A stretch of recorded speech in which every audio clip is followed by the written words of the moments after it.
Subscribe now. Press the bell icon. Never miss an update. जय हिंद। आज से आप सभी छात्रों को सिर्फ वही प्रश्न बताया जाएगा जो फाइनल परीक्षा में पूछे जाने का सबसे ज्यादा चांसेस है। 15 वर्षों तक के प्रश्नों पर सोच विचार करते हुए इन प्रश्नों को लिया गया है, तो आप लोग वीडियो पर जो है बने रहिए। हर एक दिन बाद एक दिन आपको पार्ट वाइज 20 क्वेश्चन दिया जाएगा, तो ज्यादा समय नहीं लेते हुए तो ये रहा आपका पहला प्रश्न। यूक्लिड विभाजन एल्गोरिथम के प्रयोग से 255 और 867 का महत्तम सामर्थ्य ज्ञात करें। ये प्रश्न जो हर साल परीक्षा में एक प्रश्न जो है पूछा हो जाता है, एकदम फिक्स रहता है, समझ लीजिए। अगर आपको विश्वास नहीं होता है तो क्वेश्चन बैंक उठाइए और चेक कर लीजिए कि हर एक साल में ये क्वेश्चन रखा हुआ है या नहीं यूक्लिड का। देखिए पहला प्रश्न सोल्व करते हैं हम लोग, ठीक है ना। 255 और 867 के क्या पूछा है? महत्तम सार्थक, ठीक है ना। तो चलिए 255 बड़ा वाला को अंदर लीजिएगा, ठीक है ना। 867 ये 3 बार में लगेगा, ठीक है। तीन बार से लगाते हैं, पढ़ते हैं। 3 पचे 15 का 5 बचा 1, 3 पचे 15 और 1 16, 16 का 6 बचा 1, 3 दूनी 6 और 1 7। चलिए इसको माइनस कर लेते हैं। 7 में से 5 निकालते हैं तो 2 बचता है, 6 में से 6 निकालते हैं तो 0 बचता है, 8 में से 7 निकालते हैं तो 1 बचता है, ठीक है ना। चलिए अब इसको मोड़िए, ये 255 को इसमें लिखिए। 255 2 बार में लगेगा, है ना। 102 दूनी होता है 204, 204, ठीक है। इसको घटाइए, 5 में से 4 निकालिएगा तो 1 बचेगा, 5 में से 0 निकालिएगा वही 5 बचेगा, ठीक है ना। इसको दोबारा मोड़िए, फिर इसको जो इसमें उतारिए। 102, 102, ठीक है ना। 51 दूनी 2 बार में लगेगा, ठीक है ना। 51 दूनी 102 लगा दीजिए, 102, ठीक है ना। उसके बाद आप क्या कीजिए, सोचिए क्या कि ये जो 867 आएगा कैसे चेक करने पर। अच्छा 255 में जब 3 से गुना कर लेंगे और ये शेष 102 जोड़ देंगे तो 867 आएगा। तो यहां पर आपको लिखना पड़ेगा लैंग्वेज में, भाषा में, कि यूक्लिड विभाजन से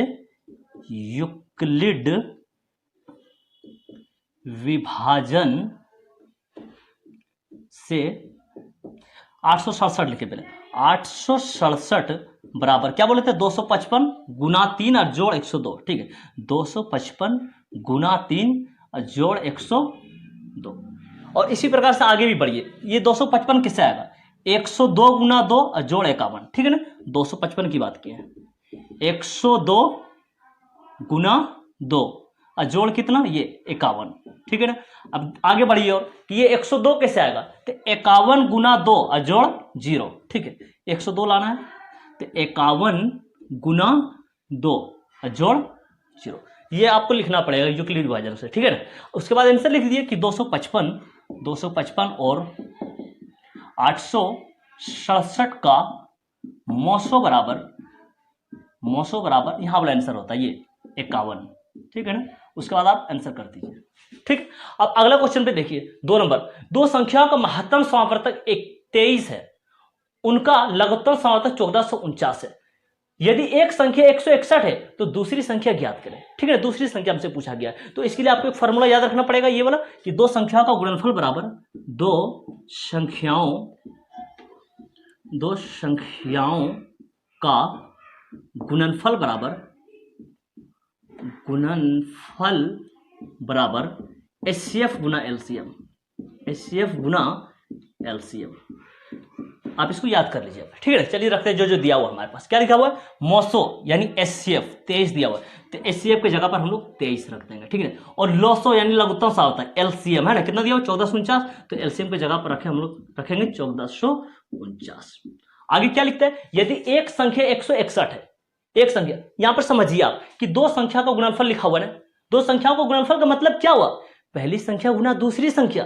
बोला क्या? यदि एक संख्या यानी पहली संख्या, चलिए इसको अलग अलग लिख सकते हैं हम लोग, ये पहली संख्या गुना दूसरी संख्या, पहली संख्या गुना दूसरी संख्या, है ना। ये दोनों मिलाकर ही तो लिखा है इसको, दो संख्याओं का गुणनफल, है ना।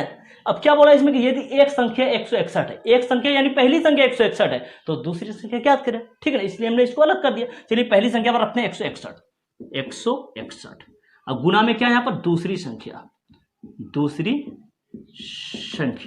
बराबर में 23 गुना 1449, ठीक है। हमें निकालना है दूसरी संख्या, ठीक है ना। चलिए आगे बढ़ते हैं। तो दूसरी संख्या यहीं पर लिखा हुआ रहने दीजिए। दूसरी संख्या बराबर 23 गुना 1449, ठीक है ना। अब ये गुना है 161, इसको भाग में कर लीजिए 161, इसको काटिए 23 सती होता है 161, ठीक है ना। तो 7 से इसको काटिए 107 से, 7 दूनी 14, ठीक है। 7 के पहाड़े में 4 नहीं होता, हमें 49 के बारे में सोचना पड़ेगा, और जब हमें 2 अंक के बारे में सोचना पड़ता है तो पहले 0 देते हैं, उसके बाद इसको काटेंगे 7 सती 49, ठीक है ना। तो दूसरी संख्या कितना निकल कर आया हमारे पास 207, उसके बाद आप आंसर कर दीजिए, ठीक है ना, क्लियर। चलिए प्रश्न संख्या 3 देखिए, ये प्रश्न भी लगभग जो है ना बहुत सारे सेटों में रखा हुआ है, इसलिए हमने इसको भी डाल दिया, ठीक है। क्वेश्चन क्या हुआ है, दो संख्याओं का महत्तम समावर्तक 18 तथा उनका गुणनफल 12,960 है, तो उनका लोसो यानी लघुत्तम समावर्तक ज्ञात करें, ठीक है ना। तो यही फार्मूला आप लिखिए दोबारा कि दो संख्या का गुणनफल बराबर HCF गुना LCM, ठीक है ना। लिखिए दो संख्याओं का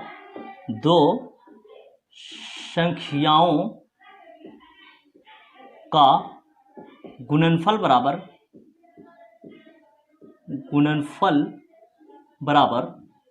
HCF गुना LCM। चलिए मान रखते हैं जो दिया हुआ, ठीक है।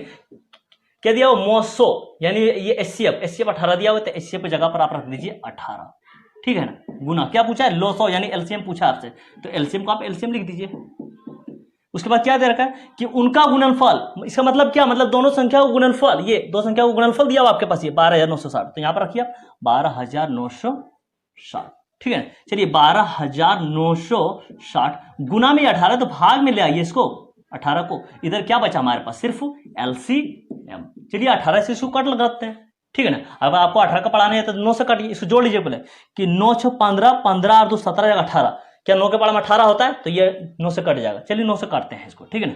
इसको पहले काटते हैं 9 दूनी 18, 9 से इसको काटते हैं, 9 का 9, 9 के पढ़ा में 12 तो नहीं होता है, तो 9 लिए तो 3 बचा, 3 इसको दे दी, कितना हो गया 39 हो गया, 39 को तो काटिए 9 चौक 36, 36 3 39 होता है, फिर 3 इसको दिए 36, ये बन गया, तो फिर हो जाएगा 9 चौक 36, और ये 0 भी बच गया।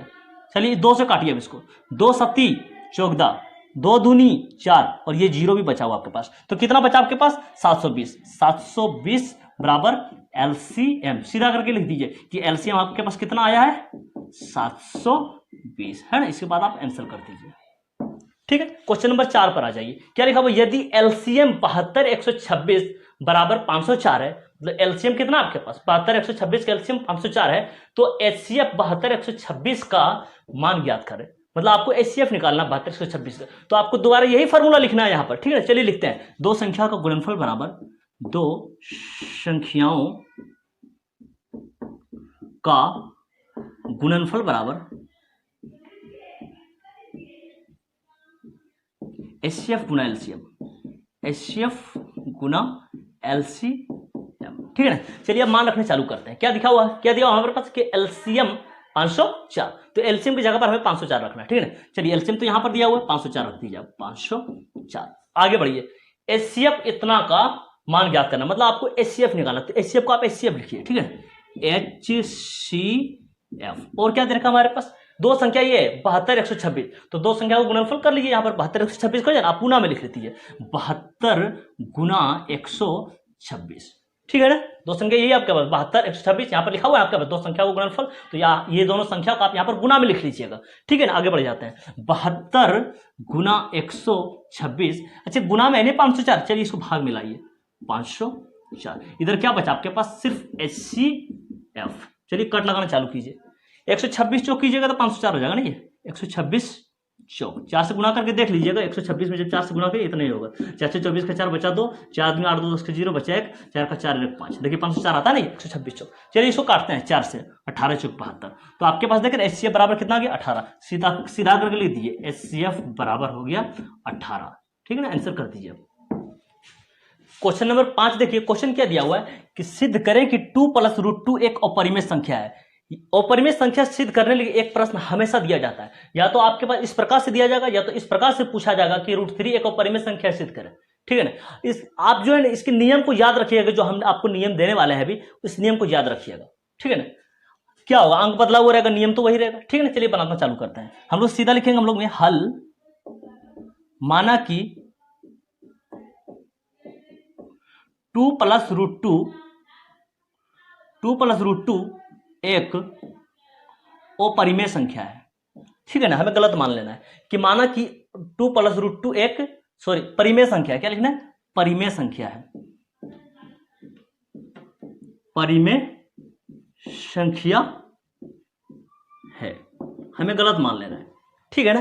अच्छा, इसके बाद हम लोग इसमें क्या जान रहे हैं कि अगर हम 2 को फिर देखते हैं तो 2 क्या है? परिमेय संख्या है, ठीक है ना। इसको अलग लिखते हैं, चूंकि इस प्रकार से आप लिखिएगा, चूंकि 2 एक परिमेय संख्या है, परिमेय संख्या है, ठीक है ना। यहां तक हम लोग जानते हैं, ठीक है ना। अब हम लोग क्या करेंगे, 9th में पढ़े थे हम लोग कि 2 परिमेय संख्याओं का अंतर हमेशा परिमेय संख्या होता है, पढ़े थे 9th में, है ना। चलिए ये बात हम लोग लिख लेते हैं कि हम जानते हैं कि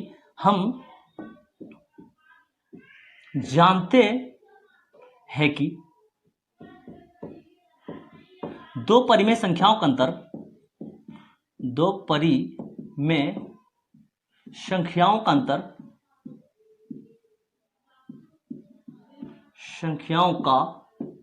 अंतर परिमेय संख्या होता है, परिमेय संख्या होता है, ठीक है ना। अच्छा, ये तो इसको भी हमने परिमेय मान लिया है, 2 + √2। चलिए आप लिखते हैं 2 + √2, हमने तो यहाँ पे लिख दिया ना 2 परिमेय संख्याओं का अंतर, ये बात लिखते हैं 2 + √2, अंतर का मतलब घटा, ठीक है। दूसरा परिमेय संख्या हमारे पास क्या है, यहाँ पर ये 2 है, ठीक है। अब बराबर कर देते, क्या बोला कि अंतर परिमेय संख्या होता है। चलिए हम यहाँ लिख देते हैं परिमेय, बराबर में क्या लिख दिया हमने? परिमेय। अब क्या करेंगे, +2 - 2 हटा देते, क्या बचा हमारे पास? √2 बराबर क्या लिख देंगे? परिमेय, परिमेय। हमने क्या माना? परिमेय। यहां पर क्या आ गया? ये परिमेय। यहां क्या बोला? हम जानते हैं कि 2 परिमेय संख्याओं का अंतर परिमेय संख्या होता है, ठीक है ना। तो हमारे पास क्या देख रहे हैं? √2 जो है परिमेय संख्या आ गया। यह हमारा मानना गलत है कि √2 एक परिमेय संख्या है। अब हम लोग लिख देंगे अतः, यहां से लिख देना आपको कि अतः √2 एक अपरिमेय संख्या है, अपरिमेय संख्या है, ठीक है ना। प्रश्न देखिए कि सिद्ध करें कि √3 एक अपरिमेय संख्या है। इसमें भी हम लोग वही बात लिख लेंगे, हल माना कि √3 एक परिमेय संख्या है, परिमेय संख्या है, हमें गलत मानना है, ठीक है। अब इसके बाद हमें क्या, इसमें ये बात लिख सकते हैं क्या, देखना कि 0 + √3, माना कि, दोबारा लिखते हैं इस बात को, देखना, माना कि 0 + √3 एक परिमेय संख्या है, परिमेय संख्या है। ऐसा करने से क्वेश्चन पर कोई प्रभाव थोड़ी ना पड़ता कि 0 में जब 0 + √3 तो होगा, क्योंकि इसके पास क्या देख रहा हूं कि 2 + √2 दिया हुआ था, इसके पास ये बेचारा अकेला लग रहा था। हमने क्या किया, इसमें जीरो जोड़ दिए, ठीक है ना।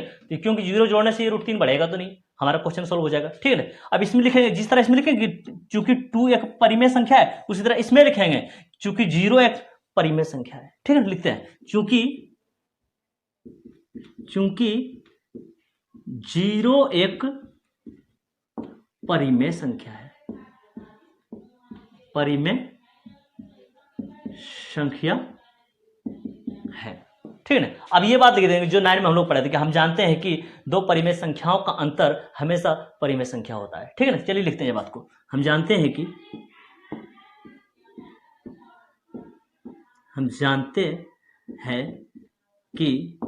2 परिमेय संख्याओं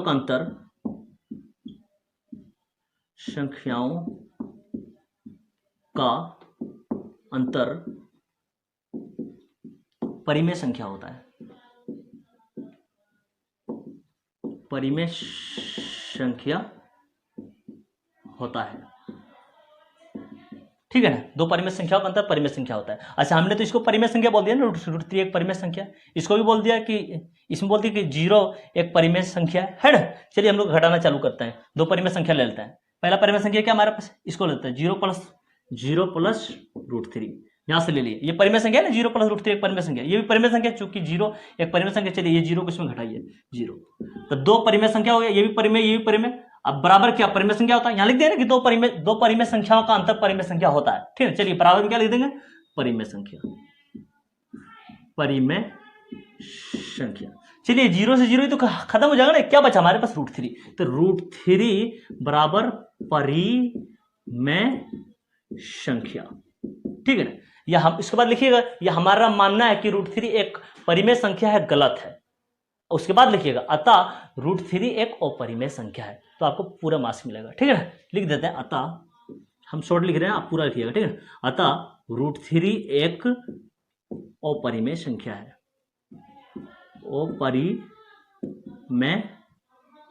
अपरिमेय संख्या है। ठीक है ना, चलिए क्वेश्चन नंबर 7 देखिए। क्वेश्चन क्या दिया हुआ है कि बिना भाग दिए बताएं कि परिमेय संख्या 2/25 का दशमलव प्रसार शांत है या अशांत है। ठीक है, तो शांत अशांत की जब भी आपसे बात किया जाए तो हमेशा ये याद रखिएगा, अगर आपके पास 2 है ना तो उसमें आप जो है ना 5 से गुना कर दीजिए, अगर 5 है तो 2 से गुना कर दीजिए। ठीक है ना, अगर आपके पास 25 दिया हुआ है तो उसमें 4 से गुना कर दिए, अगर आपके पास 4 दिया हुआ है तो उसमें 25 से गुना कर दीजिए, अगर आपके पास 125 दिया हुआ है तो 8 से गुना कर दीजिए, अगर आपके पास 8 दिया हुआ है तो 125 से गुना कर दीजिए। देखिए गुना कीजिएगा तो ये क्या बनेगा, ये बनेगा क्या गुना करने के बाद, 2 पंचे 10 बनेगा, ये 5 दूनी 10 बनेगा, ये 25 चौक 100 बनेगा, ये भी 25 चौक 100 बनेगा। ठीक है ना, 125 हटिए 1000 बनेगा, ये 125 हटिए 1000 बनेगा ये भी। तो हर सूरत पे हम लोग क्या देख रहे हैं कि हमेशा 1 पर 0 बना हुआ, 1 पर 0 बना हुआ, 1 पर 0 बना हुआ है। ठीक है ना, चलिए इसमें आ जाता है हम लोग। क्वेश्चन क्या दिया हुआ है, 2/25, 2/25 है ना। ये जो आपको गुना करना है ना, ये नीचे गुना करना है हमेशा। ठीक है ना, क्या करेंगे देखिए, 2/25 नीचे 25 है तो 25 से कितना गुना करना है, देखिए तो 25 से हमें 4 से गुना करना है। चलिए 25 से 4 से गुना, तो जितना नीचे गुना कीजिएगा ना उतना ऊपर भी गुना कर दीजिएगा। ठीक है ना, चलिए गुना कर लेते हैं। 2 चौक 8, 25 चौक 100। ठीक है ना, बराबर में लिखिए 8, देखिए के 0 है नीचे, 1 0 2 0, तो दशमलव हमें 2 अंक के बाद लगा लेना है। ठीक है ना, तो 1 अंक है तो एक दूसरा अंक हम लोग 0 दे देते हैं तो 2 अंक हो गया। इस जब हो गया 2 अंक, 1 अंक 2 अंक, उसके बाद लगा दिया दशमलव, इधर कुछ नहीं तो 0 दे दिए, उसके बाद आप आंसर कर दीजिए। देखिए पूरी तरह से शांत था। ठीक है ना, तो हम लोग यहाँ लिख देते हैं, लिखेंगे शांत। ठीक है ना, आगे बढ़ जाते हैं। क्वेश्चन 8 नंबर, यदि द्विघात बहुपद x² + 5x + 4 के शून्यक a और b है, इसको हम अल्फा बीटा बोल सकते हैं कि एक क्या किया, अल्फा की जगह ए रख दिया, बीटा की जगह बी रख दिया पहनाने के लिए हमें। ठीक है ना, ए और बी है तो a - b का मान ज्ञात करें, हम लोग बोल सकते हैं अल्फा - बीटा का मान ज्ञात करें। ठीक है ना, जब इस तरीके का क्वेश्चन आया बहुपद में तो सबसे पहले मूलों का योगफल और मूलों का गुणनफल निकालिए। ठीक है ना, चलिए समीकरण को लिखते हैं। क्या दिया हुआ, x² प्लस का 5x प्लस का 4। चलिए यहाँ पर a का मान हो जाएगा, ये b का मान हो जाएगा, ये c का मान हो जाएगा, अल्फा प्लस बीटा निकालना है। लेकिन हमारे पास क्या किया, अल्फा की जगह a बोल दिया, बीटा की जगह b बोल दिया, तो इसी को लिखेंगे। देखिए अल्फा प्लस बीटा। ठीक है ना, अल्फा बोले लेकिन जो दिया हुआ वही लिखे हम, बीटा बोले हैं है ना, लेकिन जो दिया हुआ हमने वही लिखा है। तो अल्फा प्लस बीटा का फॉर्मूला क्या जानते हैं, -b/a। ठीक है, चलिए -b का मान कितना है, 5 से 5 लिखिए, a का मान कितना होगा, यहाँ 1 होगा, 1 छिपा हुआ रहता है। ठीक है, चलिए 1 लिखिए, तो कितना बचेगा यहाँ पे, -5। ठीक है, आगे चलिए अल्फा प्लस बीटा निकल गया, अल्फा इंटू बीटा निकालते हैं। देखिए अल्फा इंटू बीटा निकालेंगे, alpha into beta, alpha beta नहीं लिख दीजिए, बोलिए अल्फा बीटा, लेकिन लिखिए वही जो क्वेश्चन में आपके पास दिया हुआ है। ठीक है, क्या आता है इसका फॉर्मूला, c/a। चलिए c का मान लिखिए, c का मान कितना दिया हुआ है, 4, और a का मान कितना दिया हुआ है, 1, तो ये कितना होगा, 4 होगा।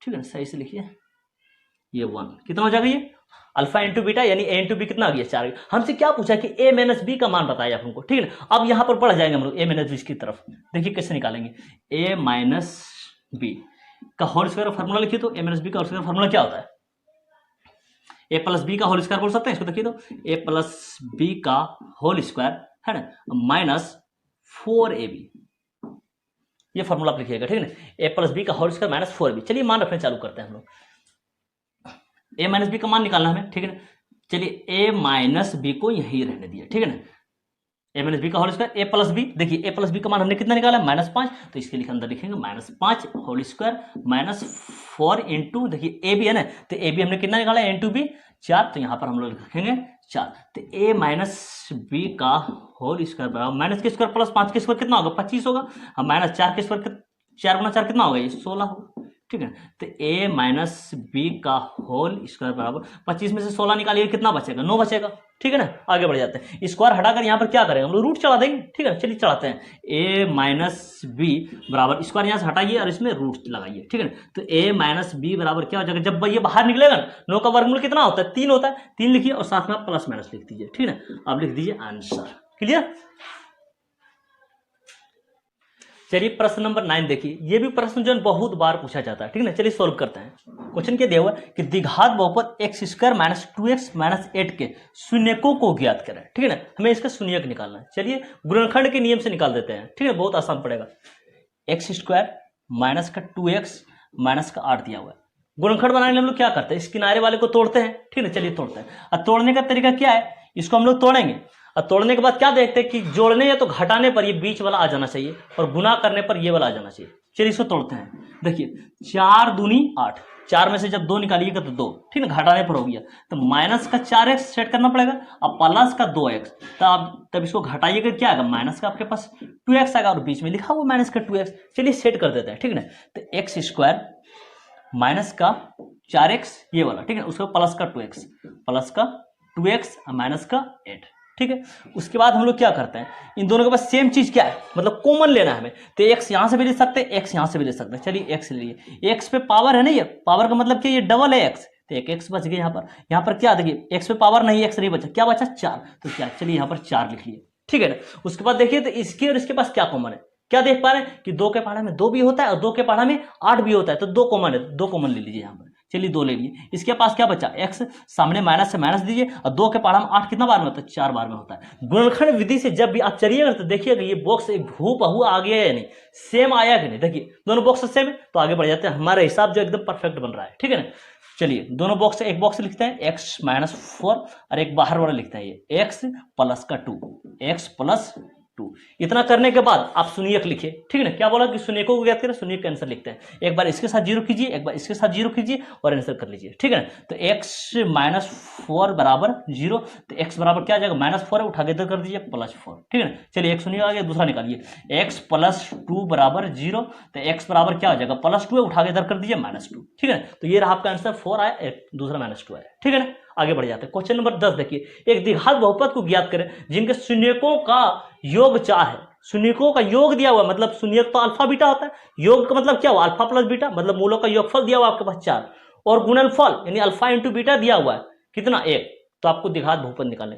ठीक है, तो देखिए यहाँ पर सीधा कि अल्फा प्लस बीटा दिया हुआ है यानी मूलों का योगफल, इसी को बोलते हैं मूलों का योगफल। शून्यकों का योगफल बोलिए, फिर कितना दिया हुआ है? 4, तो 4 लिख लीजिए। उसके बाद हमारे पास क्या दिया? गुणनफल दिया हुआ है, तो लिखिए अल्फा इंटू बीटा भी दिया हुआ हमारे पास, कितना दिया हुआ है? 1, तो 1 लिख लीजिए। द्विघात बहुपद हमसे पूछा है तो इसका फॉर्मूला लिखिए आप। द्विघात बहुपद बराबर, द्विघात बहुपद बराबर x square minus alpha plus beta x plus alpha into beta.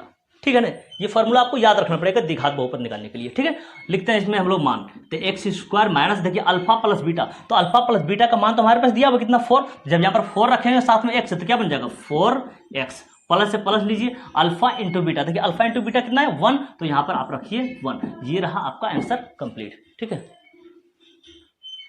चलिए प्रश्न संख्या 11 देखिए। प्रश्न क्या दिया हुआ है? एक द्विघात बहुपद ज्ञात करें जिनके शून्यक 2 प्लस √3, 2 माइनस √3 हो। हम लोग क्या जानते हैं कि द्विघात बहुपद दिया हुआ है, और द्विघात बहुपद में 2 शून्यक होता है, पहला अल्फा और दूसरा बीटा। तो ये अल्फा है और ये बीटा का मान है। चलिए अल्फा दिया हुआ हमारे पास 2 प्लस √3, ठीक है ना, और बीटा दिया हुआ हमारे पास 2 माइनस √3। तो सबसे पहले द्विघात बहुपद हम लोग क्या निकालते हैं? मूलों का योगफल, मूलों का गुणनफल। चलिए मूलों का योगफल निकालते हैं। ठीक है ना, तो अल्फा प्लस बीटा बराबर माइनस बी बटे ए ना लिखिएगा, क्योंकि आपके पास द्विघात बहुपद दिया हुआ नहीं है, तो बी का मान ए का मान कहां से लाइएगा? ठीक है ना, तो चलिए अल्फा का मान तो दिया हुआ ना डायरेक्ट, अल्फा का मान कितना है? 2 प्लस √3, तो यहां पर आप रखिए 2 प्लस √3। चलिए प्लस से प्लस लीजिए, तो बीटा का मान कितना है? 2 माइनस √3, तो यहां पर आप रखिए 2 माइनस √3। तो प्लस √3 माइनस √3 खत्म कीजिए, कितना बचा हुआ है? 2 और 2 कितना हो गया? 4। तो मूलों का योगफल निकल गया। अब मूलों का गुणनफल निकाल दीजिए, alpha into beta, alpha into beta. ठीक है ना, चलिए अल्फा का मान लिखिए 2 प्लस √3 है ना, इंटू बीटा का मान लिखिए 2 माइनस रूट थ्री, यहाँ पर लिखिए 2 माइनस रूट थ्री। अच्छा, इसको हम लोग इस प्रकार से पढ़ सकते हैं, a plus B into A minus B. क्या होता है formula, A square minus B square. ए मेरा हो गया 2 और बी हो गया रूट 3। चलिए लिखते हैं A square minus B square, B कितना हो गया रूट 3, तो रूट 3 का स्क्वायर। चलिए 2 के स्क्वायर ये 4 हो जाएगा, माइनस स्क्वायर से रूट कैंसिल कीजिए, कितना बचा 3, और 4 में से 3 निकालिएगा तो 1। तो मूलों का गुणनफल कितना आ गया हमारे पास, 1 आया। ठीक है, आगे बढ़ जाते हैं। क्या पूछा है, द्विघात बहुपद ज्ञात करिए। तो द्विघात बहुपद का आप सूत्र लिखिए यहाँ पर आप, कि द्विघात बहुपद बराबर x square minus alpha plus beta x plus alpha into beta. चलिए मान रखना चालू करते हैं हम लोग, ठीक है ना। X square minus alpha plus beta कितना निकाले, देखिए तो अल्फा प्लस बीटा 4 निकाले, तो यहाँ पर हम लोग 4 रखेंगे और साथ में एक्स है, तो कितना बन जाएगा ये 4x, साथ में सामने प्लस प्लस लीजिए, अल्फा इंटू बीटा, देखिए कितना निकाला, अल्फा इंटू बीटा 1 निकाला, तो यहाँ पर हम लोग 1 रख देंगे। आगे आपका आंसर द्विघात बहुपद का, ठीक है ना, क्लियर है ना। आगे बढ़ जाते हैं, क्वेश्चन नंबर 12 देखिए, यदि a और b किसी द्विघात बहुपद 4x square minus 4x plus 1 के मूल हो तो a बट्टा बी प्लस बी बट्टा ए का मान ज्ञात करें, ठीक है ना। तो चलिए इसमें पता है बहलाने के लिए क्या किया गया कि अल्फा की जगह a रख दिया, बीटा की जगह b रख दिया, ठीक है। तो सबसे पहले द्विघात बहुपद को उठाइए आप, क्या लिखा हुआ है हमारे पास 4x स्क्वायर माइनस का 4x प्लस का 1, ठीक है ना। तो ये a का मान हो गया, ये b का मान हो गया और ये c का मान हो गया, ठीक है ना। चलिए सबसे पहले मूलों का योगफल और मूलों का गुणनफल निकालिए, क्योंकि द्विघात बहुपद का चैप्टर है ये, ठीक है ना। कोई भी क्वेश्चन पूछे द्विघात बहुपद में सबसे पहले मूलों का योगफल और गुणनफल निकाल लीजिएगा आप लोग, ठीक है। चलिए मूलों का योगफल निकालते हैं। देखिए अल्फा की जगह a रख दिया, बीटा की जगह b रख दिया। चलिए अल्फा प्लस बीटा, देखिए अल्फा प्लस बीटा, क्योंकि हमारे पास क्वेश्चन में अल्फा इसको बोल दिया, बीटा इसको बोल दिया। फॉर्मूला क्या होता है, माइनस बी बाय ए, ठीक है। तो सामने माइनस, बी का मान कितना देखिए तो -4, तो आप लिखिए -4। ए का मान कितना हो गया 4, तो यहां पर लिखिए आप 4। देखिए माइनस माइनस तो प्लस हो जाएगा, 4 का 4, तो कितना बचेगा आपके पास 1। तो अल्फा प्लस बीटा का मान कितना आ गया, 1 आ गया, मतलब ए प्लस बी आपके पास कितना आया 1 आया। उसके बाद अल्फा इंटू बीटा भी निकाल लीजिए आप, ठीक है ना। अल्फा इंटू बीटा क्या होता है फॉर्मूला, अल्फा इंटू बीटा मत लिखिए, क्योंकि अल्फा की जगह पर ए लिखा हुआ, बीटा की जगह बी लिखा हुआ, तो इसी प्रकार लिखिए। अल्फा पढ़िए लेकिन ए लिखिए, अल्फा इंटू बीटा पढ़िए लेकिन बी लिखिए। फॉर्मूला क्या होता है, अल्फा इंटू बीटा का फॉर्मूला सी बाय, ठीक है ना। तो सी का मान लिखिए आप, सी का मान देखिए तो 1, ठीक है ना 1। और ए का मान लिखिए, ए का मान कितना है 4, यहाँ पर 4 लिख दिया। तो अल्फा इंटू बीटा यानी ए इंटू बीटा आपके पास कितना आया 1/4 आया। तो पूछा हमसे क्या है कि ए बट्टा बी प्लस बी बट्टा ए का मान ज्ञात करिए। चलिए इसका मान हम लोग निकाल देते हैं, ठीक है ना। ए बट्टा बी प्लस बी बट्टा ए बट्टा बी प्लस बी बट्टा ए, ठीक है ना। इसका मान हमें निकालना है। चलिए अच्छा, इसका जब एलसीएम लेंगे ए और बी का तो क्या हो जाएगा यहाँ पर ए इंटू बी, ठीक है। देखिए तो अच्छा बी से बी देखेंगे खत्म हो गया, क्या बचा हमारे पास ए, तो ए इंटू ए ऊपर गुना होगा तो क्या हो जाएगा ये ए स्क्वायर, ठीक है ना। प्लस देखिए तो इसमें ए से ए खत्म हो जाएगा, इसमें क्या बचेगा बी, ऊपर भी बी है तो बी इंटू बी क्या बनाएगा ये बी स्क्वायर, ठीक है। अच्छा चलिए इसका फॉर्मूला लिख देते हैं, A square plus B square का फॉर्मूला क्या होता है। देखिए तो ध्यान से, ए स्क्वायर प्लस बी स्क्वायर का फॉर्मूला लिखते हैं। A square plus B square बराबर होता है ए प्लस बी का होल स्क्वायर माइनस 2ab। ये फॉर्मूला भी आप याद रखिएगा, ठीक है ना। चलिए ए स्क्वायर प्लस बी स्क्वायर जगह पर ये सेट कर देते हैं हम लोग, ये ए प्लस बी का होल स्क्वायर, ए प्लस बी का होल स्क्वायर माइनस 2ab। इसके नीचे कितना लिखा हुआ है a इंटू बी, ठीक है ना। बराबर बराबर लगाते रहिएगा आप लोग, ठीक है। चलिए ए प्लस बी का होल स्क्वायर, ए प्लस बी है अंदर, तो ए प्लस बी का हमने कितना निकाला है 1, तो यहाँ पर हम लोग रखेंगे 1, होल स्क्वायर तो होल स्क्वायर कर लेंगे -2 इंटू, देखिए तो ए बी है तो ए बी का मान हम लोग कितना निकाले 1/4, तो यहाँ पर हम लोग रखेंगे 1/4, ठीक है ना। नीचे कितना देखिए तो ए इंटू बी है, ए इंटू बी कितना निकाले 1/4, तो यहाँ भी हम लोग रखेंगे 1/4, ठीक है ना। बराबर यहाँ लगाइए, मैंने इसको कट लगा दीजिए अब, 2 दूनी 4, ठीक है। यहाँ पर जगह नहीं है इसलिए हम लोग यहाँ जाते हैं। अच्छा 1 के स्क्वायर कितना हो जाएगा 1 हो जाएगा, ये 1 के स्क्वायर 1 माइनस देखिए तो ये 1 और नीचे कितना बचा हुआ है 2, तो 1/2, ठीक है ना। नीचे कितना है 1/4 बराबर, देखिए तो ध्यान से, इसके नीचे कुछ नहीं तो 1 ले सकते हैं। 1 और 2 का लघुत्तम कितना हो जाएगा ये 2 हो जाएगा। 1 के पहाड़ा में 2 कितना बार में 2 बार में होगा, तो 2 1 का ये 2 हो जाएगा, ठीक है ना। माइनस 2 के पहाड़ा में 2 एक बार में 1 1 का 1 हो जाएगा ये, ठीक है ना। इसके नीचे कितना लिखा हुआ 1/4, ठीक है ना। बराबर यहाँ लग दीजिएगा मैंने। चलिए इसको घटाते हैं, 2 में से 1 निकालिए कितना बचेगा 1, ठीक है ना। इसके नीचे कितना है 2 और इसके नीचे कितना है 1/4, ठीक है ना। बराबर दीजिए, सबसे नीचे कहाँ जाएगा सबसे ऊपर, और ये वाला कहाँ जाएगा यहाँ, किस लिए जाता है गुना होने के लिए। चलिए 4 1 का 4, ये गुणा करिए तो ये 1 दूनी 2, इसको कट लगा दीजिए, 2 दूनी 4, तो आपका आंसर कितना आ गया 2। ठीक है ना। प्रश्न संख्या 13 देखिए। ठीक है, क्वेश्चन क्या दिया हुआ हमारे पास, यदि बहुपद x³ + 2x² - x - 2 का एक शून्यक -2 है तो दूसरा शून्यक ज्ञात करें। ठीक है ना, एक शून्यक आपके पास दिया हुआ है और दूसरा शून्यक पूछा गया है। चलिए सॉल्व करना चालू करते हैं। ठीक है, इसको लिखिए बहुपद को x³ + 2x² - x - 2। ठीक है ना। अच्छा देखिए, तो इन दोनों के पास हम लोग कॉमन क्या ले सकते हैं, x³ है, इसके पास क्या है x², तो x² दोनों के पास से कॉमन ले सकते हैं। चलिए ले लेते हैं, x² कॉमन ले लिए। ठीक है, इसके पावर तो 3 है, तो एक x बच गया यहाँ पर। ठीक है ना, तो प्लस x² निकल गया तो क्या बचा यहाँ पर 2 बचा। ठीक है ना। अब इन दोनों के पास कॉमन क्या ले सकते हैं, इन दोनों का कॉमन कुछ आपको दिखाई नहीं पड़ रहा, मतलब 1 ले सकते हैं। कितना ले सकते हैं 1।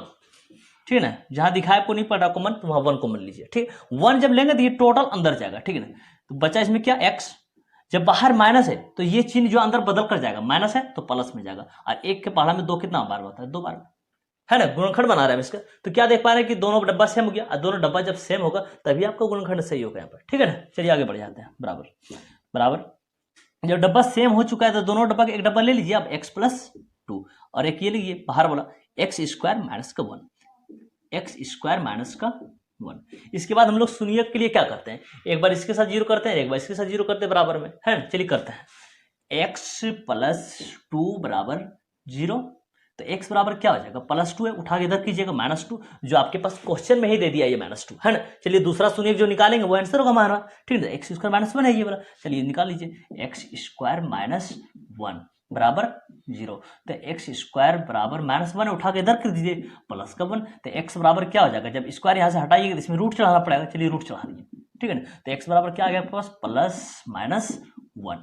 ठीक है, तो दूसरा शून्यक हमारे पास क्या आ गया है, +1 -1। चलिए अलग अलग कर दीजिए इसको, +1 आया है और -1, या तो 1 होगा या तो -1 होगा। ठीक है ना, आगे बढ़ जाते हैं। क्वेश्चन नंबर 14 देखिए, यदि बहुपद इतना का शून्यक p तथा q है तो p² + q² का मान ज्ञात करना है। ठीक है ना, देखिए ध्यान से आप, हमें p तथा q दिया हुआ है ना, मतलब शून्यक है, ये अल्फा है और ये क्या है बीटा है, इसका नाम बदल दिया गया, अल्फा को p बोल दिया, बीटा को q बोल दिया यहाँ पर। ठीक है ना, तो चलिए सबसे पहले बहुपद लिख लेते हैं हम लोग। क्या दिया हुआ, 2x² - 7x + 3, ये a का मान हो गया, ये b का हो गया और ये c का हो गया। ठीक है ना, हमसे क्या पूछा है, p² + q² का मान ज्ञात करें। हम लोग अपनी भाषा में ये भी बोल सकते हैं α² + β² का मान ज्ञात करें। ठीक है ना, देखिए बहुपद वाले क्वेश्चन में जब भी आपसे कुछ भी पूछा जाए, ठीक है, तो सबसे पहले मूलों का योगफल और मूलों का गुणनफल निकालिए। तो चलिए निकालना चालू करते हैं। मूलों का योगफल अल्फा प्लस बीटा बोलिएगा, लेकिन अल्फा प्लस बीटा नहीं लिखिएगा, p + q लिखिए वहां पर, p α + बीटा। देखिए अल्फा बीटा, ये अल्फा ये बीटा है, वहां नाम बदल दिया गया सिर्फ। ठीक है ना, तो इसका फार्मूला क्या था, -b/a। ठीक है, तो माइनस के माइनस b का मान देखिए तो कितना, -7 है, तो लिखिए -7। ठीक है ना, a का मान लिखिए, a का मान कितना है 2, तो 2, तो ये माइनस माइनस प्लस हो जाएगा 7/2। ठीक है ना, तो p + q हमने निकाल लिया। उसके बाद अल्फा इंटू बीटा निकाल रहे हैं, देखिए अल्फा इंटू बीटा निकाल रहे हैं, अल्फा इंटू बीटा। ठीक है ना, हम अल्फा इंटू बीटा पढ़ रहे हैं, लेकिन हमारे पास क्या है, अल्फा की जगह p, बीटा की जगह q है।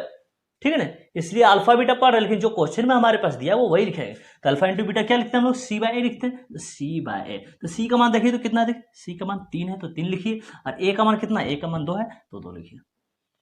तो p इंटू क्यू क्या आ गया हमारे पास 3/2। हमसे क्या पूछा गया, p² + q² का मान बताइए हमको। चलिए p² + q² का फॉर्मूला लिखते हैं हम लोग। ठीक है ना, देखिए p² + q², p² + q² बराबर, इसको पढ़ेंगे ऐसे, a² + b² बराबर a + b का होल स्क्वायर -2ab। ठीक है, हम ए भी बोल रहे हैं, लेकिन हमारे पास जो क्वेश्चन में दिया वो वही लिखे हैं, PQ दिया हुआ तो PQ के फॉर्म में लिख दिए हैं। ठीक है, चलिए मान रखना हम लोग चालू करते हैं। अंदर क्या लिखा हुआ, p + q का होल स्क्वायर। तो देखिए p + q हम लोग कितना निकाले हैं 7/2, तो यहाँ पर 7/2 लिखिए और इसका होल स्क्वायर कीजिए। ठीक है ना, -2 इंटू यहाँ पर क्या है p × q, देखिए p × q हम लोग कितना निकाला है 3/2, तो यहाँ पर हम लोग रखेंगे 3/2। ठीक है, तो 7 का स्क्वायर कितना हो जाएगा, ये 49 हो जाएगा, और नीचे 2 का स्क्वायर 4 हो जाएगा, माइनस इसको खत्म कर दीजिए, कितना बचा आपके पास 3, इसके नीचे कुछ नहीं, कितना ले सकते हैं लोग 1 ले सकते हैं। ठीक है, चलिए भिन्न का घटा बनाइए, 1 4 का लघुत्तम कितना हो गया 4। ठीक है, 4 का पढ़म 4 एक बार में, 1 × 49 करेंगे कितना हो जाएगा 49। माइनस 1 0 4 4 कितना हो जाएगा ये 12। चलिए घटा लीजिए आप, 9 में से 2 निकालिएगा तो 7 और 4 में से 1 निकालिएगा 3, 37 और नीचे कितना आ गया 4। ये हो गया आपका आंसर 37/4। ठीक है ना।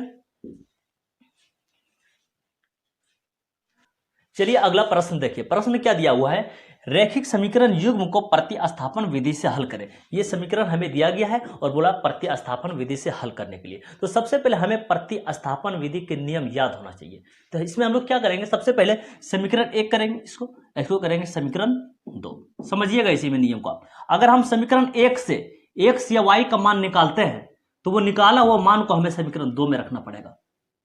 अगर समीकरण 2 से चलकर x या y का मान निकालते हैं तो इस निकाले हुए मान को हमें समीकरण 1 में रखना पड़ेगा।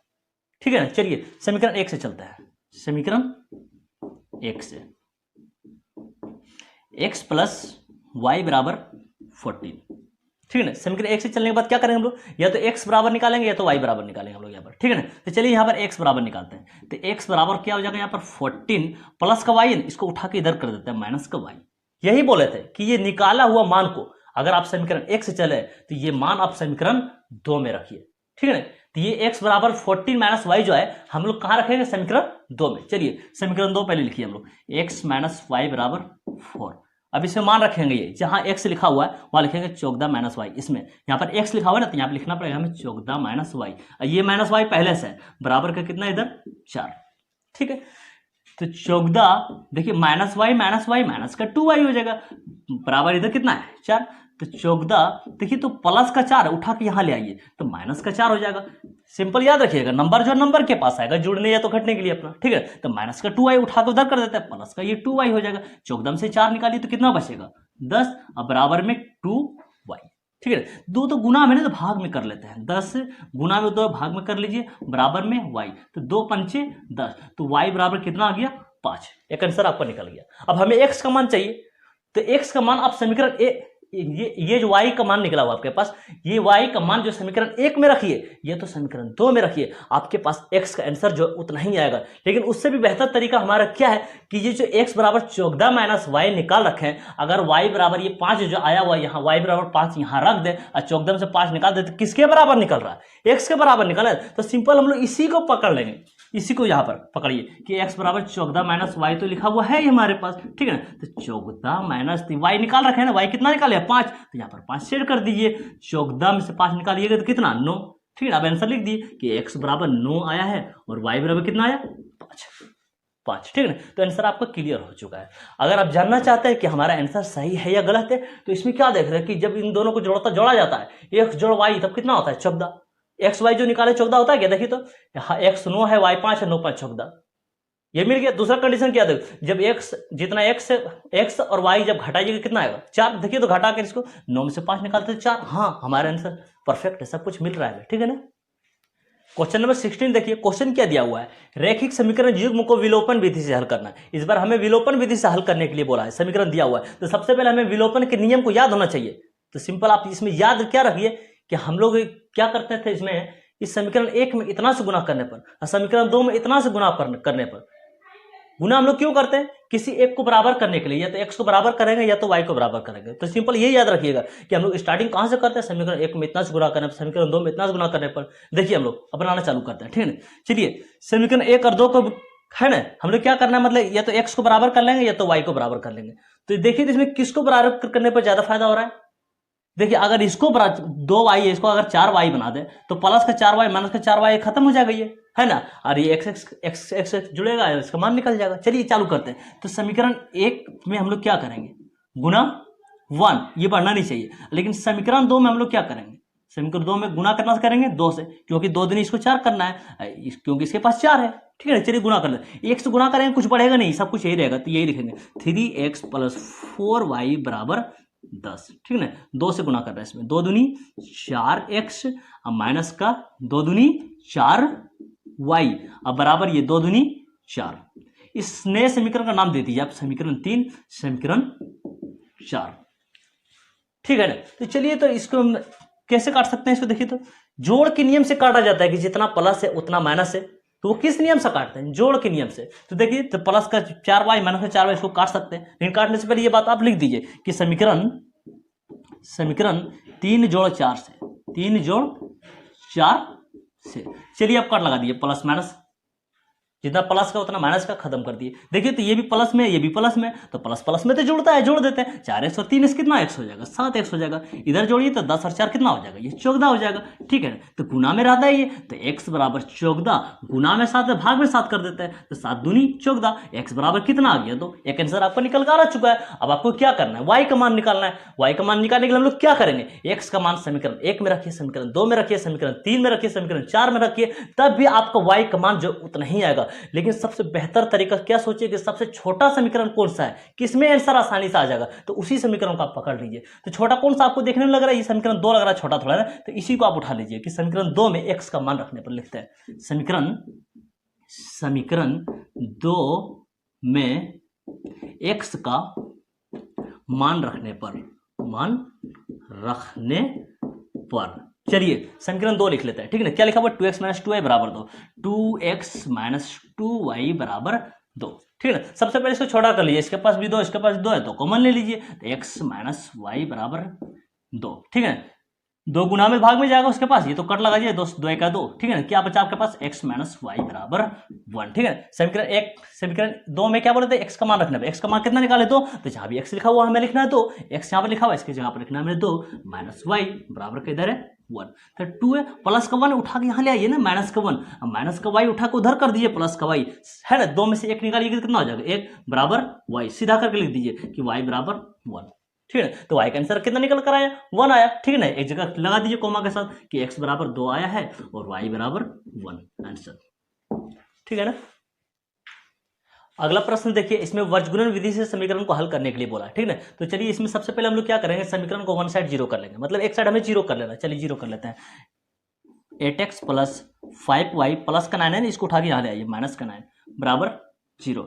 इसमें भी कर लीजिए, 3x प्लस 2y प्लस का 4 है, माइनस का 4 कर लीजिए बराबर 0। चलिए एक साइड जीरो कर लिए हम लोग। ठीक है ना, उसके बाद यहाँ पर लिखिए आप, a1 का मान होता है ये b1 का मान होता है और ये c1 का मान होता है, ये a2 का मान होता है, ये b2 का मान होता है और ये c2 का मान होता है। ठीक है ना, उसके बाद हमें क्या करना है, समीकरण का x और y का हल करना है हमें, मतलब x और y का मान निकालना है ना। तो चलिए x के लिए फॉर्मूला आप लिखिएगा, ध्यान रखिए, तो x बराबर आप लिखिएगा bc।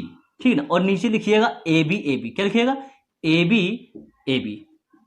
ठीक है ना, इसके बाद क्या कीजिए, इसमें लिखिए 1 2, इसका उल्टा लिखिए, फिर 1 2 का उल्टा आता है 2 1। ठीक है, फिर लिखिए 1 2, फिर इसका उल्टा लिखिए 2 1। इस तरीके से आप फार्मूला को लिखिएगा तो आपका हल जो आसानी से हो जाएगा, फार्मूला भी आपको याद रहेगा। ठीक है, चलिए मान रखते हैं इसका हम लोग, बराबर b1 है ना, तो b1 का मान लिखते हैं, b1 का मान कितना है 5, तो 5 लिख देते हैं, बीच में गुना रहता है ना तो गुना दे देते हैं। ठीक है, तो c2 का मान देखिए, तो c2 का मान माइनस का 4 है, तो माइनस का 4 रखिए। ठीक है ना, इसके बाद ये वाला माइनस सामने लिखिए, उसके बाद b2 है, b2 देखिए तो कितना है, 2 दिया हुआ है तो 2 लिखिए। ठीक है, गुना लिखिए, और c1 का मान देखिए, तो c1 का मान कितना है, माइनस का 9, तो माइनस का 9 लीजिए आप। ठीक है, उसके बाद नीचे आ जाइए, a1 का मान कितना है 8, तो 8 लिखिए। ठीक है, बीच में गुना रहता है ना तो गुना ले लीजिए।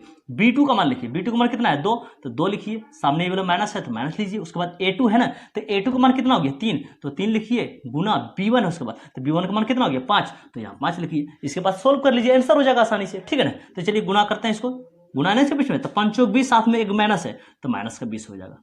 इसको गुना करते हैं, 2 9 18, लेकिन इसके पास भी माइनस, इसके पास भी माइनस है, दोनों माइनस मिलकर प्लस हो गया। ठीक है ना, प्लस का 18, नीचे लिखिए तो 8 दूनी 16, माइनस है तो माइनस लीजिए, 3 5 15। ठीक है ना, तो माइनस 20 में से प्लस का 18 निकालिए, कितना बचेगा, माइनस का 2, और 16 में से 15 निकालिएगा तो 1 है ना, तो आपका आंसर कितना आ गया, माइनस का 2। चलिए एक हल हो गया आपका, x का आंसर निकल चुका है माइनस का 2। अब हमें y का मान निकालना होगा। चलिए y के लिए ये फॉर्मूला आप लिखिएगा, ध्यान दीजिए कि y बराबर आप लिखिएगा ऊपर में CA, क्या लिखिएगा CA, और नीचे वही लिख दीजिएगा जो इसमें लिखा हुआ है। ठीक है ना, AB माइनस AB। उसके बाद इसी तरह फिर इसमें भी दे दीजिएगा 1 2, और 1 2 का उल्टा क्या हो जाएगा 2 1, 1 2 2 1। चलिए अब क्या करेंगे, हम लोग मान रखना चालू कर देते हैं। ठीक है ना, चलिए c1 दिया हुआ पहले, तो c1 का मान कितना दिया हुआ है 9, तो यहाँ पर हम लोग लिख लेंगे 9। ठीक है ना, बीच में गुना रहता है ना ये, तो गुना दे दिए। a2 का मान देखिए, तो a2 का मान कितना है 3, तो हम लोग यहाँ रख दिए 3, सामने माइनस है ये वाला तो माइनस लीजिए। उसके बाद क्या c2 का मान कितना आ गया माइनस का 4, तो माइनस का 4 लिखिए। c2 के बाद देखिए तो क्या है a1, देखिए तो a1 का मान कितना दिया हुआ 8, तो 8 लिखिए। उसके बाद आपको मान देखने की जरूरत नहीं है, क्योंकि जितना इसके पास नीचे है उतना ही तो नीचे में इसके पास भी है ना। तो चलिए इस ये सेम हो गया, ये सेम हो गया, तो ये सेम, तो यहाँ पर भी तो ये सेम हो जाएगा। तो 8 गुना 2 माइनस, लिखिए तो 8 गुना 2, ठीक है। उसके बाद क्या, माइनस 3 गुना 5, माइनस 3 गुना 5, ठीक है ना। चलिए आगे बढ़ जाते हैं, सोल्व कर लेते हैं। 9 तिया 27, देखिए माइनस सामने है इसलिए माइनस का 27, ठीक है। तो ये माइनस और माइनस क्या हो जाएगा, ये प्लस हो जाएगा ये, और 8 चौक 32, इसके नीचे 16 माइनस 3 5 15, ठीक है। अब प्लस 32 में से माइनस 27 निकालिए, कितना बचेगा, 5 बचेगा, और 16 में से 15 निकालिएगा तो 1, तो आपका क्लियर आंसर कितना आया, 5, ठीक है ना। तो एक जगह कॉमा लगाकर लिख दीजिए कि x बराबर आया है हमारे पर माइनस का 2 और y बराबर आया है 5, ठीक है ना। आंसर कर दीजिए। फॉर्मूला इसी तरीके से लिखिएगा, ठीक है ना। आपका आंसर जो आसानी से आएगा, फॉर्मूला भी आप लोग नहीं भूलिएगा, ठीक है। प्रश्न नंबर 18 देखिए, ठीक है ना। क्वेश्चन क्या दिया हुआ है, रैखिक समीकरण युग्म को हल करें, ठीक है ना। रैखिक समीकरण युग्म को हल करने के लिए बोला। यहाँ पर आपको नियम ना बताया कि प्रतिस्थापन, विलोपन या वर्गगुणन से, चलिए आपको जो नियम पसंद आता है उस नियम से चलकर इसका हल कर दीजिए, एक्स वाई का मान निकाल दीजिए, ठीक है ना। चलिए हम लोग चलना चालू करते हैं। सबसे पहले क्या करेंगे, प्लस 23 से उठाकर इधर माइनस 23 कर देते हैं, माइनस 20 से उठाकर प्लस 20 कर देते हैं उधर, ठीक है ना। उसके बाद विचार करेंगे आगे क्या करना है, हमें कौन से नियम में चलना है, मतलब, ठीक है ना। तो चलिए लिखना चालू करते हैं हम लोग। ये 11x प्लस का 15y, चलिए प्लस का 23 से उठा के इधर कर दिए माइनस का 23, ये वाला भी सामने ले आते हैं। 7x माइनस का 2y, है ना, माइनस 20 से उसको उठाकर उधर कर देते हैं प्लस का 20, ठीक है ना। आप सोचिए कौन से नियम से बनाने से ज्यादा लाभदायक होगा, ज्यादा फायदा होगा, मतलब, ठीक है ना। अच्छा हम विचार ये कर रहे हैं, अगर ये 15y है ना, अगर इन दोनों को बराबर कर लिया जाए तो जितना प्लस उतना माइनस, तो मतलब जोड़ के नियम से इसको काट देंगे, है ना। तो जब ये कट जाएगा तो किसका मान निकलेगा, x का मान निकलेगा। इन दोनों को बराबर करने के लिए क्या करना पड़ेगा, 15 जो है इसमें गुना करना पड़ा, ये जो 2 लिखा हुआ है इसमें गुना करना पड़ेगा। तो चलिए समीकरण 1 में गुना करना पड़ेगा कितना से, ये वाला 2 से, और समीकरण 2 में हमें कितना से गुना करना पड़ेगा, ये वाला 15 से, ठीक है। तो चलिए गुना करना चालू करते हैं। 2 से जब गुना करेंगे तो सभी में करना पड़ेगा, तो ये कितना हो जाएगा, 11 दूनी 22x प्लस 15 दूनी 30y बराबर माइनस है 23 दूनी 46, नीचे वाला गुना करिए 15 से, 15 सती 100, 105x, है ना, माइनस 15 दूनी 30y बराबर, इसको कीजिए 15 दूनी 30 और एक 0, 30, इसके साथ में एक 0, ठीक है। क्या देख पा रहे हैं कि जितना प्लस उतना माइनस, इसको हम लोग काट सकते हैं किस नियम से, जोड़ के नियम से। तो इस नए समीकरण का नाम दे दीजिए सबसे पहले समीकरण 3 और समीकरण 4, है ना। अब इसका भाषा लीजिए समीकरण 3 जोड़ 4 से, क्योंकि जोड़ के नियम से ही काटा जाता है, जितना प्लस उतना माइनस अगर उड़ाना है तो यहाँ पर लिखना पड़ेगा जोड़ के नियम से, ठीक है ना। तो लिखते हैं समीकरण 3 जोड़ 4 से, समीकरण 3 जोड़ 4 से, ठीक है ना। अब काटना चालू कीजिए कि जितना प्लस उतना माइनस, ये खत्म हो गया, ठीक है। अब 105x ये भी प्लस में, 22x ये भी प्लस में, इन दोनों को जोड़ना पड़ेगा। 105 और 22 कितना हो जाएगा, 127x, ठीक है ना, बराबर। अब क्या करेंगे, 300 में से ये वाला 46 निकालना पड़ेगा। चलिए 300 में से 46 निकालते कितना बचेगा, देखिए तो 300 में से 46 निकालते हैं तो 10 में से 6 निकाल देते हैं तो 4, है ना। इतने कितना बचा, 9, 9 में से 4 निकाल दिए तो 5 बचा, तो ये दिया था कितना बचा, ये 2, तो 254 बचता है, ठीक है ना। अच्छा ये तो गुना में है, 127 गुना x, चलिए x को यहीं पर रहने देते हैं, 254, और गुना में 127 है तो भाग में लेकर चलिए 127 को, 127 दूनी कितना होगा, 254, 100 100 227 दूनी 54, तो काट देते हैं 127 दूनी 254, तो x के बराबर कितना आ गया, तो एक आंसर देखिए आपका कितना आसानी से आ गया है। अब हमें विचार करना है कि y का आंसर कैसे लाया जाए आसानी से, ठीक है। तो चलिए x का मान ये जो आपने 2 निकाले, समीकरण 1 में रखिए, समीकरण 2 में रखिए, समीकरण 3 में रखिए, समीकरण 4 में रखिए, आपका y का मान जो उतना ही आएगा, लेकिन सबसे सहूलियत वाला समीकरण ढूंढिए कि कहां रखने से आसानी से आएगा, ठीक है। देखिए तो सबसे छोटा समीकरण आपके पास कौन सा लग रहा है, ये लग रहा है ना, समीकरण 2 लग रहा है आपके पास छोटा, तो इसी को उठा लीजिए। इसमें क्या करेंगे हम लोग, ये x का मान रख देंगे। चलिए लिख लीजिए आप कि समीकरण 2 में ये जो मान निकाले x का मान रखने पर, x का मान रखने पर सबसे पहले समीकरण 2 नोट कर लेते हैं हम लोग, कितना दिया हुआ समीकरण 2 हमारे पास, ये 7x माइनस का 2y बराबर का 20, ठीक है ना। जहां x वहां कितना रख देना, हमें 2 रख देना, तो 7, यहां पर तो गुना रहता है ना, गुना दे दीजिए, x का मान कितना आया है 2, ठीक है, तो माइनस का 2y बराबर का 20, तो 7 दूनी कितना हो जाएगा 14, माइनस का 2y बराबर इधर कितना हो गया 20, ठीक है ना। तो माइनस का 2y चलिए यहाँ पर रहने देते हैं, तो 20 प्लस का 14 उसको उठाकर इधर कर दीजिए माइनस का 14, ठीक है ना। तो माइनस का 2y बराबर हो जाएगा 20 में से 14 निकालिए कितना बचेगा, 6 बचेगा, 20 में 14 निकालेंगे तो 6 बचेगा। ठीक है, तो ये क्या देखा -2 जो गुना में तो भाग में जा गए थे, y बराबर 6 है ना, तो -2 है ये 2 गुना में, ये भाग में जाएगा, भाग का मतलब नीचे जाएगा, और ये माइनस जो यहाँ पर आ जाता है, मैंने यहाँ पर इसको कट लगा दिया, 2 3 6, तो y बराबर कितना आ गया -3। ठीक है ना, अब क्लियर आंसर लिख दीजिए कॉमा लगा करके, x बराबर हमारे पास आया है 2 और y बराबर कितना आ गया -3। ठीक है ना, ये हो गया आपका क्लियर आंसर। क्वेश्चन नंबर 19 देखिए, क्वेश्चन क्या दिया हुआ हमारे पास, रैखिक समीकरण युग्म के स्थिति में लिखें 5 पेंसिल और 7 पेन की कुल कीमत 50 रुपया है, परंतु 7 पेंसिल और 5 पेन की कुल कीमत 46 रुपया है। रैखिक समीकरण हमें लिखने के लिए बोला है इससे। ठीक है ना, चलिए हल करना हम लोग चालू करते हैं। ठीक है ना, तो सबसे पहले हम लोग क्या लिखेंगे, माना कि एक क्या चीज है, पहले पेंसिल है ना, तो एक पेंसिल की कीमत x रुपया और एक कलम, और क्या है उसके बाद पेन है ना, एक पेन की कीमत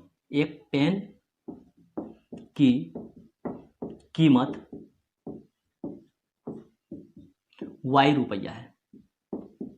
ठीक है, तो एक बात और समझ लीजिए, अगर हम आपसे बोलते हैं कि एक कलम की कीमत x रुपया है, क्या बोला आपसे, एक कलम की कीमत x रुपया है, तो 2 कलम की कीमत कितना, आप बोलिएगा 2x है।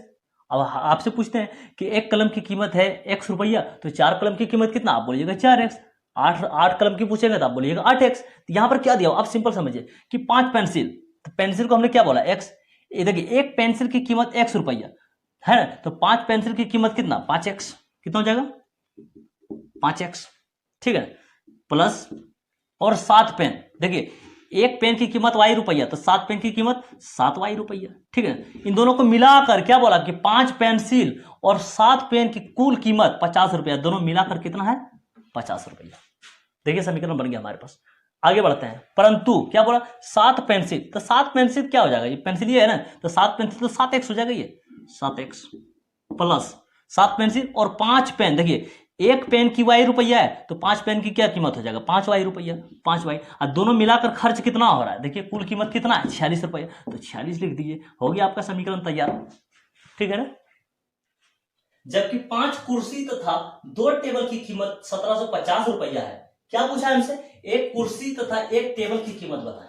ठीक है, चलिए हम लोग लिखते हैं इसको हल।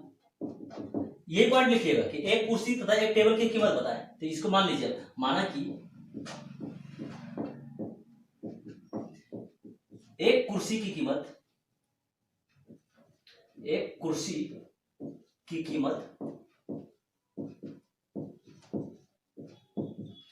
x रुपया और एक टेबल की कीमत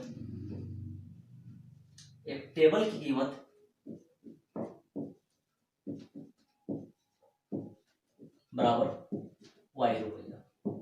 इसके पिछले क्वेश्चन जैसा ही। ठीक है, क्या बोला है कि 4 कुर्सी, देखिए हम क्या बोले, एक कुर्सी की कीमत x रुपया है, तो 4 कुर्सी की कीमत कितना हो जाएगा 4x रुपया, 4x हो जाएगा, नहीं 4x प्लस, उसके बाद क्या बोला 3 टेबल की कीमत, 4 कुर्सी तथा 3 टेबल की कीमत 2100 रुपया, मतलब जब 4 को कुर्सी खरीदते हैं और 3 को टेबल खरीदते हैं तो 2100 रुपया खर्चा होता है। देखिए तो 3 टेबल है, क्या बोले एक टेबल की कीमत y रुपया है, तो 3 टेबल की कितना हो जाएगा 3y रुपया, दोनों मिलाकर क्या बोले 4 को कुर्सियां और 3 को टेबल है मिलाकर कितना होता है 2100 रुपया, तो यहाँ पर लिख दें चलिए 2100 रुपया। ठीक है, अब आगे बढ़ जाते हैं हम लोग। अगला क्या बोला है कि जबकि 5 कुर्सी, जब 5 कुर्सी हो जाएगा तो इसमें 5x हो जाएगा, क्या हो जाएगा ये 5x, जो 5 कुर्सी तथा 2 टेबल, तो 2 टेबल से क्या हो जाएगा ये 2y हो जाएगा, 2y। ठीक है, उसके बाद क्या के बाद में कि 5 कुर्सी और 2 टेबल जब खरीदते हैं तो 1750 रुपया खर्चा, मतलब दोनों मिलाकर कितना होता है 1750 रुपया खर्चा। ठीक है, तो दोनों समीकरण तो बनकर तैयार हो चुका है। अब क्या कीजिए, इसको हल करना चालू कीजिए, x y का मान निकालिए। ठीक है, इसमें आप कोई भी नियम से चल सकते हैं, प्रतिस्थापन चलिए, विलोपन चलिए, वर्गगुणन चलिए, आपको जो नियम आसान लगता है उस नियम से आप सोल्व कर दीजिए। चलिए हम वर्गगुणन के नियम से बनाते हैं इसको। हम क्या बनाते हैं वर्गगुणन में, क्या बताया था कि वन साइड पहले जीरो कर लो कि 4x प्लस 3y प्लस 2100 उठा के यहाँ कर लो माइनस का 2100 बराबर 0। वर्गगुणन नियम से बना रहे, इसलिए वन साइड में जीरो कर लिया। ठीक है, तो 5x प्लस 2y प्लस का है नहीं 1750, उठा के इधर कर लीजिए, माइनस का 1750 बराबर 0। उसके बाद क्या किया था, बस गुणन का नियम याद कीजिए। उसके बाद क्या किए, ये a1 का मान रहता है, ये b1 का मान रहता है, और ये c1 का मान रहता है, ये a2 का मान रहता है, ये b2 का मान रहता है, और ये c2 का मान रहता है। ठीक है, चलिए हम लोग x के लिए हल करते हैं। x बराबर क्या फॉर्मूला बताए थे, BC BC, याद कीजिए फॉर्मूला लिखने का स्टेप, BC BC है ना, और नीचे क्या लिखे थे, AB AB AB AB, और इसके बाद हम लोग क्या किया था 1 2, अब 1 2 को उल्टा 2 1 लिख दिए। चलिए लिखते हैं 1 2, इसका उल्टा क्या हो जाएगा 2 1, नीचे भी वही 1 2, इसका उल्टा क्या हो जाएगा 2 1। उसके बाद क्या किया था हम लोग मान रखे थे, मान रखेंगे b1 का मान रखते हैं, b1 का मान कितना है 3, तो 3 रखेंगे गुना c2 का मान कितना देखिए, तो c2 का मान माइनस, देखिए माइनस का 1750 लिखिए, माइनस का 1750। ठीक है, उसके बाद ये वाला माइनस लिखिए सामने, उसका b2 है ना, तो b2 का मान लिखिए, देखिए b2 का मान कितना है, b2 का मान 2 है, तो 2 लिख दीजिए गुना c1 का मान कितना है, माइनस का 2100, लिखिए माइनस का 2100। ठीक है, नीचे आ जाता है। उसके बाद a1 है, a1 का मान कितना है 4, तो 4 लिखिए, ठीक है गुना। उसके बाद क्या है b2, तो b2 का मान देखिए कितना है 2, तो 2 लिखिए माइनस। उसके बाद a2 है ना, तो a2 का मान देखिए कितना है 5, तो 5 लिखेंगे गुना। उसके बाद क्या है b1, तो b1 का मान कितना है 3, तो 3 लिखेंगे हम लोग। अब क्या करेंगे, मान तो सारा सेट कर चुके हैं, उसके बाद सोल्व करते हैं। ठीक है, देखिए इन दोनों के बीच में गुना, इसको गुना करेंगे, अकेला माइनस है माइनस आ जाएगा, 3 से गुना करेंगे, 3 गुना 0 क्या आ जाएगा, ये 0 हो जाएगा। उसके बाद करेंगे 3 5 15 का 5 बचा 1, 3 7 21 और 1 22, 22 के 2 बचा 2, 3 का 3 और 2 कितना हो जाएगा, ये 5, तो 5250 आ गया। ठीक है, अब इसको जब गुना करेंगे देखिए, तो इसके आगे भी माइनस है, इसके आगे भी माइनस है, तो दोनों माइनस मिलकर क्या होने का प्लस। उसके बाद क्या करेंगे, 21 दूनी 42 और 2 फिर 0 है। ठीक है, 42 और 2 0 है, नीचे कर लीजिए। उसके बाद 4 दूनी 8 माइनस 5 दिया 15। ठीक है, अब क्या करें हम लोग, 5250 में से 4200 निकालना पड़ेगा। देखिए माइनस वाला ज्यादा है, इसलिए ऊपर में क्या होगा, माइनस वाला बचेगा। चलिए घटाइए, तो माइनस का 5250 में से जब निकालते हैं 4200, कितना निकालते हैं 4200, देखिए कितना बचता है, 0 के 0, 5 का 5, 5 में से 0 गया, सॉरी 0 में से 2 में से 2 गया 0, अब 5 में से 4 निकाल दिए, तो एक माइनस का बचेगा, कितना बचा माइनस का 1050। तो यहाँ पर आप लिखिए माइनस का 1050, और नीचे देखिए तो 8 में से जब 15 निकालिएगा, देखिए प्लस का 8 है और माइनस का 15 है, माइनस की संख्या ज्यादा है, फिर बचेगा जब 8 में से जब 15 निकालिएगा तो बचेगा माइनस का 7। ठीक है, अब क्या कीजिएगा, माइनस से माइनस खत्म हो जाएगा, 7 से इसको काटिए कि 7 1 का 7, देखिए 10 का 7 नहीं है, तो 3 बच गया, 3 जब इसके पास गया तो 35 बना, तो 7 पंचे 35, और ये किनारे वाले 0 भी बचा हुआ, तो कितना आ गया 150 रुपया। देखिए एक क्या था हमारे पास, एक था क्या, एक कुर्सी की कीमत, एक कुर्सी की कीमत कितना है 150 रुपया। अब हम लोग क्या करेंगे, y का मान निकालते हैं, y जब निकलेगा तो मतलब क्या होगा, टेबल की कीमत निकल जाएगा। ठीक है, चलिए y के लिए हम लोग फॉर्मूला क्या लिखे थे, याद करिए, तो वर्ग गुणन में y के लिए फॉर्मूला क्या लिखे थे, y बराबर CA, याद करिए CA, और नीचे वाला सेम था, जितना इसमें नीचे उतना ही इसमें भी नीचे रहता था, AB माइनस AB।